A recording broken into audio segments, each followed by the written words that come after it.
Hello friends, आज हम लोग बायोलॉजी का एक टॉपिक पढ़ने जा रहे हैं जो कि सेल का टॉपिक है। तो आज हम लोग पढ़ने जा रहे हैं सेल डिवीज़न। आज का हमारा टॉपिक सेल डिवीज़न है। तो जैसा कि हम सभी को पता है, सेल डिवीज़न ज़रूरी है और सेल डिवीज़न दो तरीके का होता है। तो आज हम लोग उसको ब्रीफली डिस्कस करेंगे।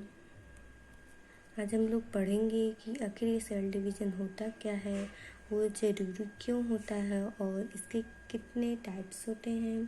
तो चलिए हम लोग अपने टॉपिक को स्टार्ट करते हैं कि आखिर सेल डिवीज़न होता क्या है। So let's start friends. जैसा कि हम सभी को पता है, हमारी बॉडी में जितने भी सेल हैं वो ग्रो करते हैं और रिप्रोड्यूस करते हैं। वो दो में डिवाइड हो जाते हैं। हर पेरेंट सेल दो डॉटर सेल में डिवाइड होता है और वही डॉटर सेल ग्रो करते हैं और रिप्रोड्यूस करते हैं और फिर हमारी बॉडी में जो सेल का नंबर होता है वो बढ़ता जाता है। तो चलिए हम लोग सबसे पहले जानते हैं कि सेल डिवीज़न बहुत ही इम्पोर्टेंट प्रोसेस क्यों है। तो सेल डिवीज़न एक इम्पॉर्टेंट प्रोसेस है क्योंकि ये ओल्ड सेल्स, मतलब जो पुराने डेड और डैमेज सेल्स होते हैं, उनको रिप्लेस करता है, उनके रिपेयर में हेल्प करता है। इसलिए सेल डिवीज़न इम्पॉर्टेंट प्रोसेस है। और सेकंड इसका रीज़न ये है क्योंकि सेल डिवीज़न ग्रोथ के लिए भी रिस्पॉन्सिबल होता है। जैसे कि जो प्लांट्स हैं वो हम लगातार ग्रो करते रहते हैं अपने पूरी लाइफ भर में मेरिस्टेमेटिक टिश्यू के डिवीज़न के दौरान। उनका तीसरा रीज़न ये है, सेल डिवीज़न इसलिए इम्पोर्टेंट है क्योंकि सेक्सुअल रिप्रोडक्शन के लिए जो गैमेट्स की ज़रूरत होती है उनकी फॉर्मेशन यही करते हैं और सेल डिवीज़न के द्वारा ही होता है। तो ये कुछ रीजन्स थे जिसके लिए सेल डिवीज़न इम्पोर्टेंट प्रोसेस था। तो अभी हम लोग पढ़ेंगे टाइप्स ऑफ सेल डिवीज़न, कितने टाइप्स के सेल डिवीज़न होते हैं। तो चलिए स्टार्ट करते हैं, सेल डिवीज़न कितने टाइप्स के होते हैं। तो सेल डिवीज़न दो तरीके के होते हैं, दो टाइप्स के होते हैं, माइटोसिस एंड मियोसिस। तो सबसे पहले हम लोग देखते हैं माइटोसिस सेल डिवीज़न क्या होता है। जैसा कि आप लोगों को माइटोसिस सेल डिवीज़न का स्ट्रक्चर दिख रहा होगा, तो चलिए स्टार्ट करते हैं कि माइटोसिस सेल डिवीज़न क्या होता है। माइटोसिस सेल डिवीज़न को इक्वेशनल डिवीज़न भी कहा जाता है। ऐसा इसलिए क्योंकि जो पेरेंट सेल होता है वो दो डॉटर सेल में डिवाइड होता है और जो डॉटर सेल और पेरेंट सेल होते हैं, इन दोनों के सेम नंबर ऑफ क्रोमोसोम्स होते हैं, इसीलिए इसे इक्वेशनल डिवीज़न भी कहा जाता है। तो एक बार फिर से समझ लीजिए कि इसे mitosis cell division is also known as equational division. इसे इक्वेशनल डिवीज़न भी कहा जाता है। ऐसा इसलिए क्योंकि जो पेरेंट सेल होता है, जैसा कि आप लोगों को यहाँ पे दिख रहा होगा, ये पेरेंट सेल है, दो डॉटर सेल में डिवाइड हुआ है।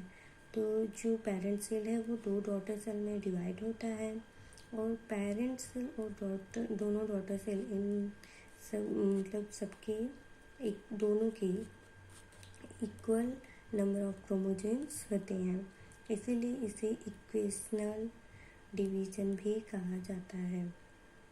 तो अभी हम लोग को माइटोसिस सेल डिवीज़न समझ में आ गया है। अभी हम लोग देख लेते हैं कि माइटोसिस सेल डिवीज़न के इम्पोर्टेंस, साइनिफिकेंस क्या क्या होते हैं। तो जो माइटोसिस सेल डिवीज़न होता है वो इंजर्ड टिश्यू के रिपेयर में हेल्प करता है। पहला इसका इम्पोर्टेंस ये है कि mitosis cell division help in repair of injured tissues. ये इंजर्ड टिश्यूज़ के रिपेयर में हेल्प करता है और इट हेल्प इन ग्रोथ, ये ग्रोथ में भी हेल्प करता है।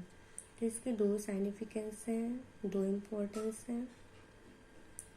तो चलिए अभी हम लोग पढ़ेंगे meiosis cell division. Mitosis cell division तो क्लियर हो गया, अभी हम लोग पढ़ने जा रहे हैं मियोसिस सेल डिवीज़न। तो ये है स्ट्रक्चर मियोसिस सेल डिवीज़न का। मियोसिस सेल डिवीज़न को रिडक्शनल डिवीज़न भी कहा जाता है। ऐसा इसलिए क्योंकि इसके जो पेरेंट सेल होते हैं ये 4 डॉटर सेल बनाते हैं। ये 4 डॉटर सेल बनाते हैं, जैसा कि आप लोग को स्ट्रक्चर में दिख रहा है।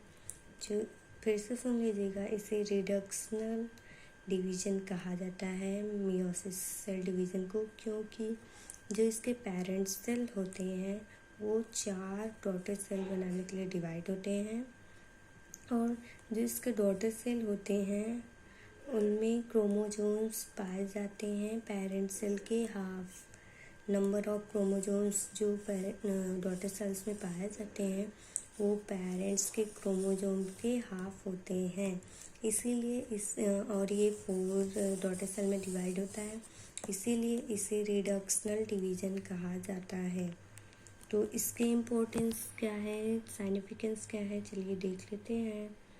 It is responsible for production of gamete in sexually reproducing organism. ये है इसका पहला इम्पोर्टेंस कि ये रिस्पॉन्सिबल होता है गैमेट के फॉर्मेशन के लिए जो सेक्सुअली रिप्रोड्यूसिंग ऑर्गेनिज्म होते हैं उनमें, और इनमें जो ऑफस्प्रिंग बनते हैं, ऑफस्प्रिंग का फॉर्मेशन होता है वो गैमेट्स के फ्यूजन से होता है। और इसका सेकंड इम्पोर्टेंस ये है कि it increases variation in the genetic material. ये जेनेटिक मटेरियल में वेरिएशंस को बढ़ाता है। ये है इसका सेकंड साइनिफिकेंस। तो हमने इसके 2 इम्पोर्टेंस पढ़ लिए। मियोसिस सेल डिवीज़न क्या होता है उसको समझ लिया, और इसे रिडक्शनल डिवीज़न भी कहा जाता है। क्यों कहा जाता है ये भी हमने समझ लिया। आई होप आप लोगों को ये समझ में आ गया होगा।